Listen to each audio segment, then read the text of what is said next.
gracias por tu amor, tu grandeza. En el nombre de Jesús, bendito seas por siempre, para siempre.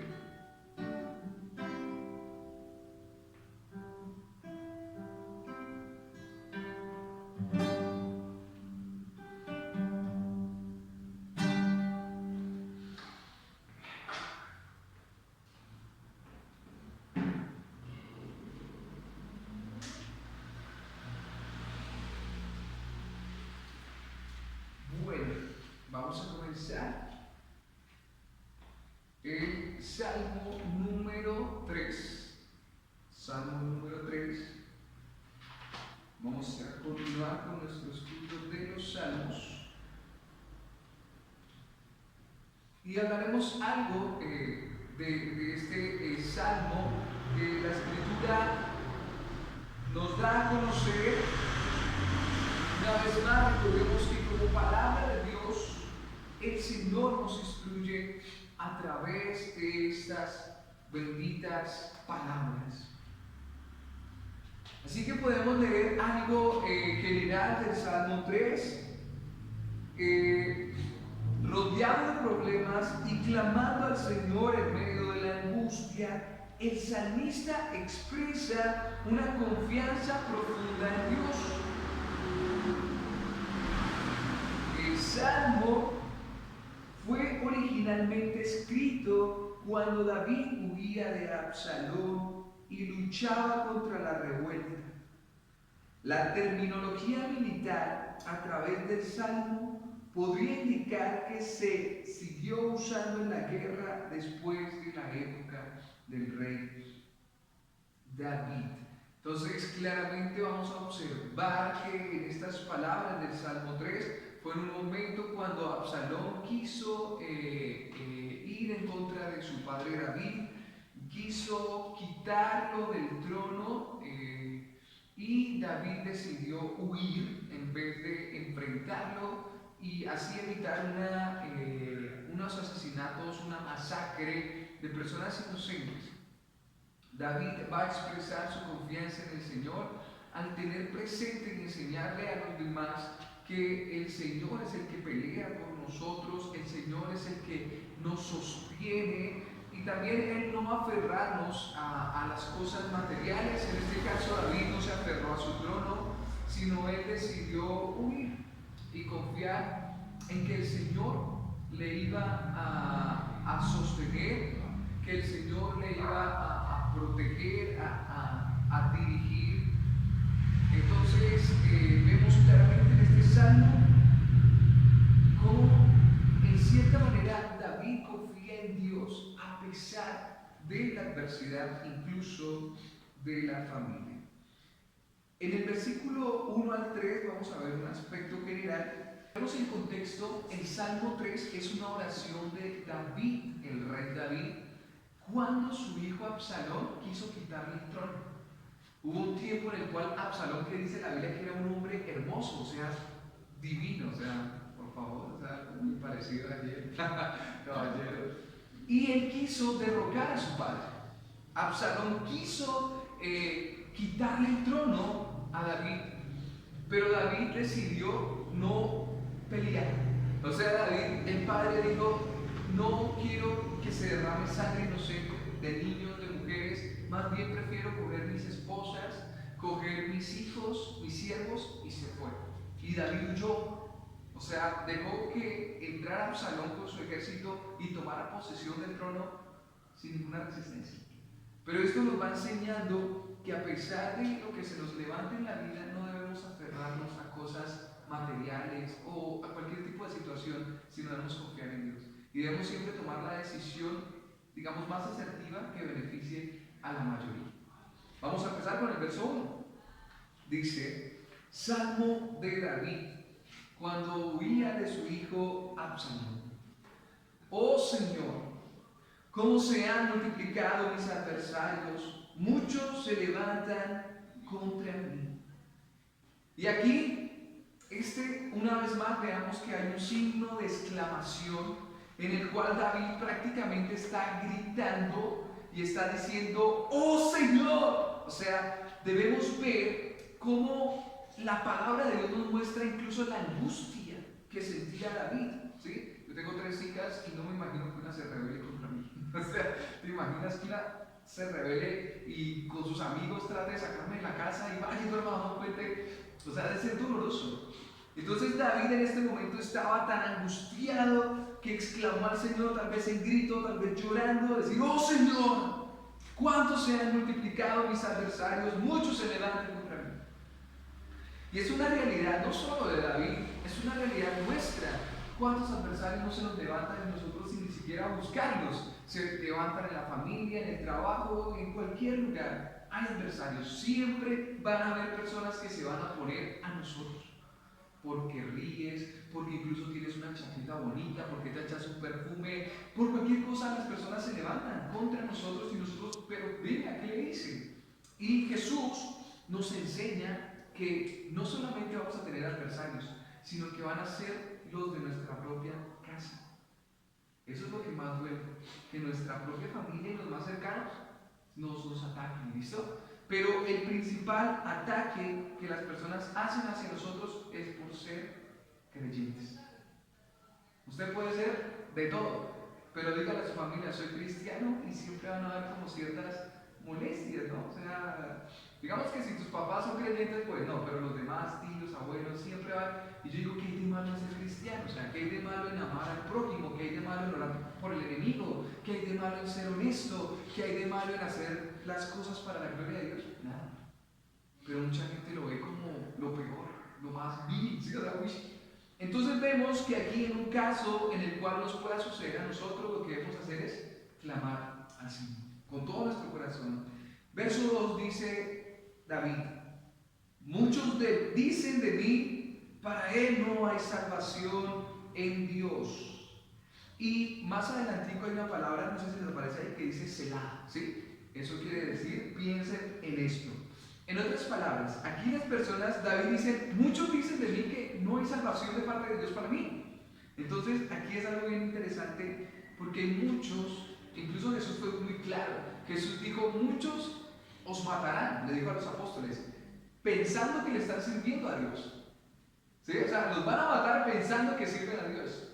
Entonces son muchos los que sencillamente creen tener, digamos, el consejo de Dios y decir, no, chino, mire usted, su vida es así, mire eso, Dios ni siquiera está pensando en usted. ¿Sí me van a entender?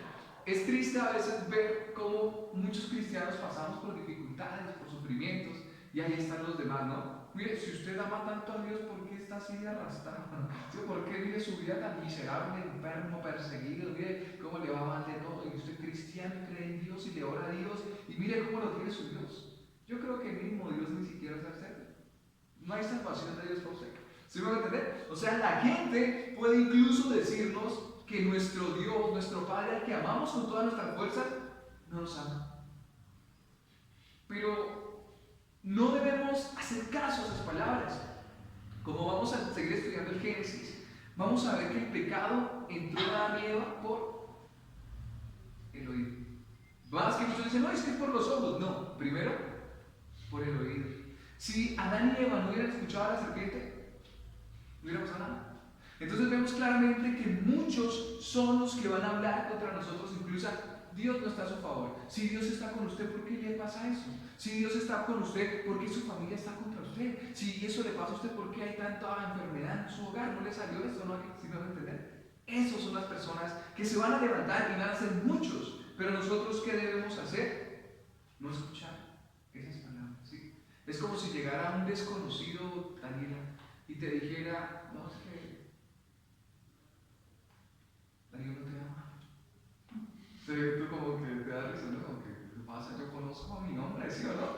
O sea, pero van a haber personas que van a tratar de meternos como esa cizaña, y en este caso se metieron con lo que más amaba David, que era a Dios. No debemos creer ni escuchar las palabras de nuestros adversarios, que digan lo que digan. Verso 3 dice David, mas tú, oh Señor, eres escudo alrededor de mí. Eres mi gloria y el que levanta mi cabeza. Aquí voy a hacer una pregunta. La pregunta que voy a hacer es la siguiente. ¿Un enemigo se levanta y un adversario, para qué se levanta? ¿Para hacernos bien o para qué? Para buscar que nuestro mal. ¿Un enemigo para qué se levanta? Es un contrincante, un rival. Sí. Para oponerse, ¿sí o no? Pone las creencias de uno. Sí. Exacto, quiere verte infeliz o quiere destruir algo de ti, ¿sí? Pero un rival es alguien que está en contra incluso de ti, de lo que tú, o sea, se opone ante ti. Entonces se levantan muchos enemigos. Pero miren, cuando Jesús caminó sobre el mar, algunos predicadores han tratado como de imaginarse esa escena. Imagínate, los apóstoles van dos en la canoa y se levanta una tempestad impresionante, vientos, mejor dicho, terrible. Y están todos asustados. Y de repente ven a lo lejos a Jesús. Y muchos dicen, es un fantasma, ¿sí o no? Y Pedro dice, Señor, si eres tú, déjame caminar. Y Jesús pues ven, ¿sí o no? Pero ellos dicen, analicemos qué pensaron los apóstoles. Entonces está Juan. Juan era uno de esos tipos que no tenía pelos en la lengua. Usted conoce a esa gente que son imprudentes, que hablan sin pensar y no les importa. Así era Juan. Entonces cuando Pedro iba a bajarse, muchos dicen, no, Juan dijo, ¿qué le pasa a Pedro? Está loco, demente, se quiere matar, él es un fantasma. Estaba, por ejemplo, Tomás, que se caracterizaba por dudar. Entonces Tomás dijo, bueno, Pedro acá, yo lo dudo. La verdad yo lo dudo, yo creo que se ahoga, ese se ahoga, ese se ahoga. Y Judas, que era el tesorero, el que tenía dinero del conjunto, del equipo, él dijo, bueno, somos 12 menos 1, 11, más para todos. Pedro, hágale, ¿sí? Hágale, Pedro, que usted puede. Entonces también como que podemos analizar que hay personas que apoyan malos planes o malas decisiones que ellos ven a futuro que van a ser malas y van a ser tú puedes. Hazlo, ¿por qué no? ¿Sí me va a entender? Entonces el adversario trabaja de esas dos formas. Una oponiéndose a ti y otra apoyándote en un camino que va a ser mal para ti. ¿Sí me va a entender? O sea, todos ven el camino malo, todos. Pero hay uno que te dice, oye, mira, eso es como buen negocio. O sea, hay uno que siempre da, pero debes analizarlo muy bien. ¿Por qué? Porque puede estar dándote empujar para tu caer. ¿Listo? Entonces, vemos claramente que David tiene conciencia de que tiene muchos enemigos, de que dice cosas terribles de él. Pero David dice, mas tú, oh Señor, eres escudo alrededor de mí. ¿Ustedes han visto alguna vez un escudo? Un escudo, ¿han visto, no? Pero usaban un escudo de pronto. Cuando ustedes se agarraban, de pronto no pusieron nada de escudo, una maleta, algo para defenderse, ¿sí? Para protegerse. Pues imagínate que el escudo en los tiempos de David era prácticamente media vida. Un escudo en esa época, ahorita pues los policías que usan chaleco antibalas, ¿sí o no? Pero un escudo era mejor que un chaleco antibalas. Porque el escudo, dependiendo la cultura, tenía una estructura grande, circular, triangular, pero el escudo era para proteger toda la integridad. Ellos ponían su escudo así en una posición y los protegían todo. Por ejemplo, una de las estrategias del ejército romano para ganarle a los griegos, a los espartanos, ¿sí? ¿Se han visto 300? ¿Aleluya? Preparados para la gloria. Ellos tenían sus escudos y la forma de batallar era caminar así, ¿no? Le ponían el escudo y seguían caminando, y no les pasaba nada, porque el escudo prácticamente era literalmente, era como una cobertura tan hermosa que protegía la vida del soldado. Entonces David está diciéndole al Señor, o sea, tú eres mi escudo, o sea, sin ti estoy desprotegido, sin ti estoy perdido, o sea, David dice, aunque tenga adversarios, aunque planeen trampas contra mí, aunque digan lo que digan, no me importa, porque tú eres mi escudo. Y eso es lo que nosotros debemos aferrarnos a esa promesa y creer que nuestro Señor es nuestro escudo. Y algo que me impacta de este verso es que no solamente dice, Él es mi escudo, sino que dice ahí adelante, ¿qué sigue diciendo el verso? Dice, ese escudo alrededor de mí. O sea, no es simplemente un escudo así normalito, sino es un escudo por todo ¿Sí me voy a entender?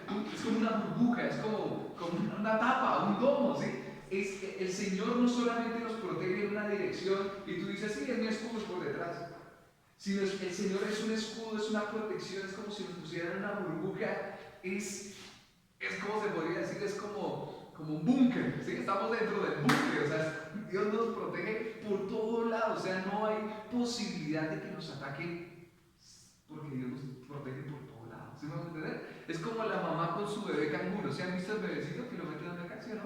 Y lo protege por todos lados, su bebecito. Entonces, esto es hermoso porque David entiende que Dios no es solamente un escudo, sino que es el escudo perfecto, completo. ¿Tú jugaste alguna vez Halo? ¿Halo? ¿Sí? ¿Jugaste una misión que es Juggernaut? Que es uno que tiene super escudos y todos los otros a destruirla. O sea, y le disparaban al Juggernaut y nadie hágale y era el más. Entonces, cuando estamos con esa confianza en el Señor, prácticamente es como si tuviéramos ese escudo. En todo aspecto, en todo lugar de nuestra vida, Él nos va a proteger. O sea, no hay cabida. Él nos guarda. Y esa es nuestra confianza. Pero no solamente David dice que es mi escudo, o sea que yo estoy literalmente protegido, y me adelanto un poco a lo que David va a decir más adelante, porque él dice, Señor, tú eres mi escudo, y aunque un ejército acampe contra mí, no temerá mi corazón. ¿Alguna vez han intentado robar? Sí. ¿Sí? ¿Alguna vez ustedes? Imagínense que lo vengan a robar unos 8 ladrones, 8, y ustedes digan, ¿y ahora qué? ¿Sí o no? Me robaron. David dice, aunque un ejército acampe contra mí, no temerá mi corazón.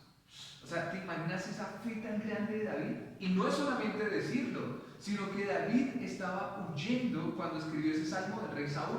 Y el rey Saúl tenía 5.000 hombres buscando a David. O sea, imagínate un pueblo así como Nopsa, y el rey, el alcalde dice, toda la policía y los encargados aquí del ejército me persiguen a mí.